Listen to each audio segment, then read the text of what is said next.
हमारे संविधान को कोई बदल नहीं सकता। शायर अभिषेक जाटव। संविधान दिवस पर महासम्मेलन का आयोजन।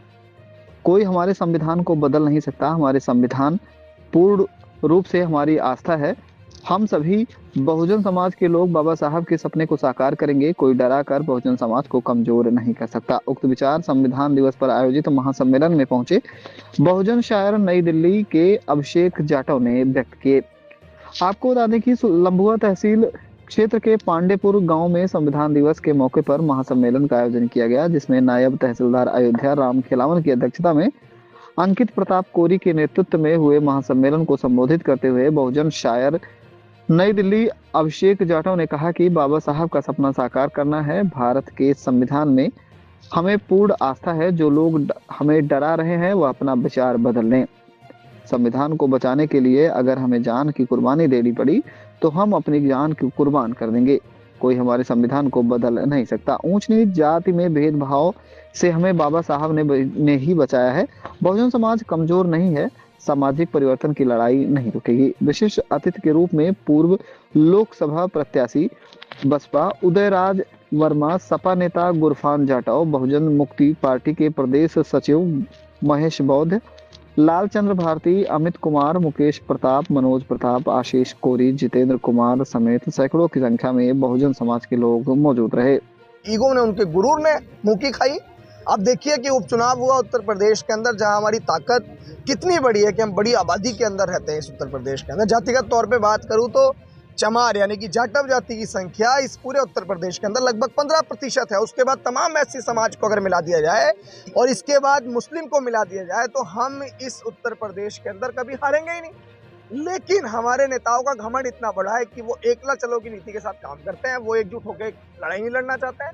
विरोधी एकजुट होता है, वो 1% वोट वालों को भी अपने साथ लेता है। और हम लोग देखते हैं कि भाई फलाने के पास इतनी भीड़ है, उसके बाद भी हम लोग उससे बात करने को, गठबंधन बनाने की कोशिश नहीं करते हैं। चुनाव के बाद में बहन जी मायावती का एक बयान आया है कि हम कभी चुनाव नहीं लड़ेंगे, और चंद्रशेखर भाई पर भी एक गुमराह करते हुए, टिप्पणी करते हुए उन्होंने कहा कि लोग हेलीकॉप्टर में घूम रहे हैं। इसको लेकर देखिए, मैं सिर्फ इतना ही कहूंगा कि माननीय बहन जी ने क्या कहा है क्या नहीं कहा, वो बहुत बड़ी नेता है। उनके चरणों की धूल बराबर भी अभिषेक नहीं है, ना ही मैंने जीवन में अभी अपने आप को इतना बड़ा किया है कि मैं बहन जी पे कोई टिप्पणी कर सकूं। लेकिन हाँ, ये जरूर कहूंगा और बहन जी से जरूर मैं ये बात कहना चाहूंगा, क्योंकि घर का जो बड़ा होता है उसकी बड़ी जिम्मेदारी बन जाती है संभालने की।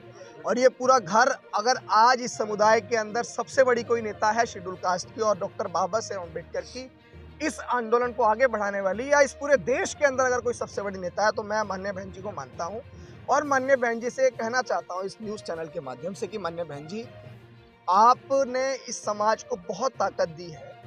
एक बार इस समाज के अंदर शोषितों, वंचितों, पीड़ितों का, पिछड़ों का, आदिवासियों का, मुसलमानों का एकजुट होकर एक गठबंधन बनाइए, एक महागठबंधन बनाइए। मैं जुबान दे रहा हूं कि अगर समाज में हमारे नेताओं ने गठबंधन बनाया तो अभिषेक अपने सर के बल अब समाज की राजनीति को मजबूत करने के लिए तमाम पार्टियों के झंडे उठाकर, जब गठबंधन बनेगा, पार्टियों के झंडे उठाकर पूरे देश के अंदर आज हम सामाजिक परिवर्तन का मार्च कर रहे हैं, फिर हम लोग सत्ता परिवर्तन का मार्च करेंगे।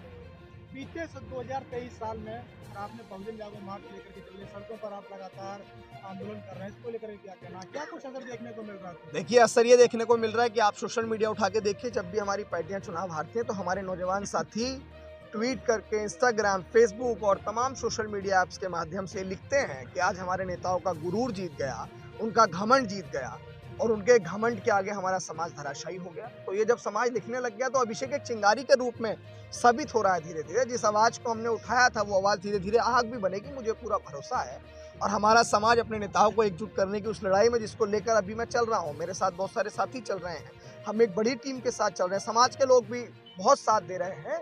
लेकिन अभी अगर अभिषेक अकेला भी है तो वो कहते हैं ना कि अकेला ही चलाता रहा मंजिल की तरफ, लोग मिलते गए, कारवां बनता गया। अभी आप लगातार समाज के साथ शोषण और उत्पीड़न जैसी घटनाएं हो रही हैं, अभी बगल में एक महिला को थप्पड़ों के द्वारा मार दिया जाता है, इस पर आप क्या कहना चाहेंगे? मैं सारी चीजों का निचोड़ ये निकल के आता है, क्यों मार दिया जाता है, क्यों मार दिया जाता है? कारण यही है कि उनके खिलाफ सत्ता का उनको संरक्षण है, आरोपियों को उनके खिलाफ कार्रवाई नहीं होती है। और कार्रवाई इसलिए नहीं होती क्योंकि सत्ता उनकी, और जिसकी सत्ता होती है महकमा उसकी सुनता है। तो आरोपियों के हौसले होते हैं बुलंद। और जब इस देश में हमारी सत्ता होगी, अब मुझे बताइए माननीय बहन जी कि उत्तर प्रदेश के अंदर जब सरकार थी तो क्या शोषितों, वंचितों, पीड़ितों, दलितों या किसी एक जाति पंथ के हिसाब से किसी के साथ कोई शोषण हुआ था? है किसी के साथ कोई ऐसा शोषण हुआ? नहीं हुआ। क्यों नहीं हुआ? क्योंकि जिस सूबे का प्रधान, कांशीराम कहते थे, जिनके हुक्मरान नहीं होते उनकी बहन बेटियों की इज्जत आबरू निरंतर लुटती है। जिनके हुक्मरान नहीं होते उनके साथ शोषण अत्याचार होता है। जिनके हुक्मरान नहीं होते उन्हें ही मुँह रखने पे मार दिया जाता है। लेकिन जिनका शासक होता है, जिनका राजा होता है, राजा के राज में कभी भी राजा की प्रजा को नहीं सताया जा सकता। इस बात को आप लोग याद रखिए। सर, आज आप किस तरीके कार्यक्रम में सम्मिलित होने आए थे? आज यहाँ पे संविधान दिवस के उपरांत रखा गया था ये कार्यक्रम, और ये कार्यक्रम राष्ट्रीय युवा एकता मिशन के युवाओं के द्वारा, कमेटी के द्वारा, जिसके संरक्षक आशीष कुमार कोरी जी हैं, साथ में इनके जो सदस्य जुड़े हुए हैं उसमें मनोज कोरी जी हैं, उसमें अंकित कोरी जी हैं, सिद्धार्थ जी, काफ़ी लोग हैं। और यहाँ पे आज एक दिल्ली की सरजमी से चल के अभिषेक जाटव जी भी आए थे इस प्रोग्राम को संबोधित करने के लिए। सर, देखा जाए अभी आपने अपने संबोधन में कहा कि बगैर तालीम के आप कुछ हासिल नहीं कर सकते। इस पे आपको क्या कहना है, किस तरीके का संदेश देना समाज में? देखिए, मैं संविधान दिवस पर संविधान दिवस पे मैं बताना चाहूँगा, और जिस भी मंच से मैं ये बोलता हूँ, पहली बात तो आपसी एकता की बात होनी चाहिए। हम कभी अलग होके, जुदा होके किसी से कुछ भी हासिल नहीं कर सकते। ये मुल्क एक बहुत प्यारा मुल्क है और यहाँ की आवाम बहुत प्यारी है।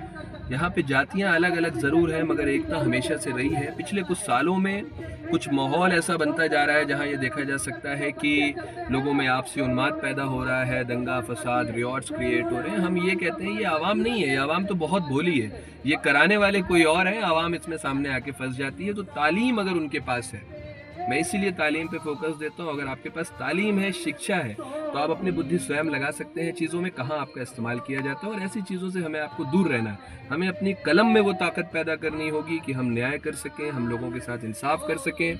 सड़कों पे उतरने से बेहतर है संवैधानिक तौर पे संविधान दिवस पे जो बाबा साहब भीमराव अम्बेडकर जी ने लिखा हुआ है, जिससे हमको आपको आरक्षण प्राप्त है और उसी आरक्षण से लोगों को तकलीफ है, तो उसकी आप भावनाओं को समझिए। संविधान की वो क्या कहता है, वो बिना शिक्षा के नहीं लिखा गया। आप जिस दिन वो शिक्षा हासिल कर लेंगे, इस मुल्क का कोई भी तानाशाह आपको बर्बाद नहीं कर पाएगा। आज के इस कार्यक्रम के माध्यम से समाज को आप क्या संदेश देना चाहिए? समाज को मैं ये पैगाम देना चाहता हूँ इस कार्यक्रम के माध्यम से कि यहाँ हर वर्ग के लोग उपस्थित थे, खासतौर से कोरी समाज के लोग थे, दलित समाज के लोग थे, अल्पसंख्यक समाज के लोग थे।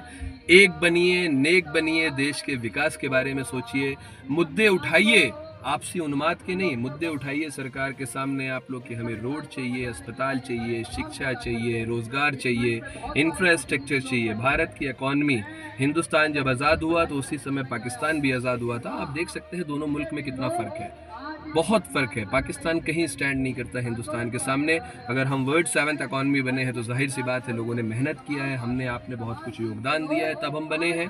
पैगाम ये लेके जाइए कि अगर कोई तानाशाही, प्राइवेटाइजेशन को आपको हावी करना चाहता है, गवर्नमेंट चीज़ों को ख़त्म करना चाहता है, तो डायरेक्टली इसका मकसद ये है कि संविधान वो मिटा नहीं सकता, मगर चीज़ों को अगर वो प्राइवेट कर देगा तो आपका आरक्षण अपने आप खत्म हो जाएगा। उन चीज़ों को हमें प्राइवेट नहीं होने देना है। जो सरकारी धरोहर है उसकी लड़ाई हमें लड़नी है, चाहे रोड पे लड़नी पड़े, चाहे संसद पे, मगर उसकी तरीके हैं लड़ाई के। अहिंसा के साथ लड़ाई लड़िए, पीसफुल तरीके से लड़िए, शांतिपूर्ण तरीके से लड़िए, अपनी आवाज़ संसद तक, विधानसभा तक पहुंचाइए। आज नहीं तो कल आपको इंसाफ मिलेगा। किसी का वक्त हमेशा नहीं होता है, दौर सबके आते हैं, वक्त सबके आते हैं। जो बात विकास की करेगा उसी को हम मानेंगे और उसी के पीछे हम चलेंगे। आप देख रहे हैं भारत न्यूज टाइम, आपकी आवाज। चैनल को सब्सक्राइब करें, लाइक करें, कमेंट करें।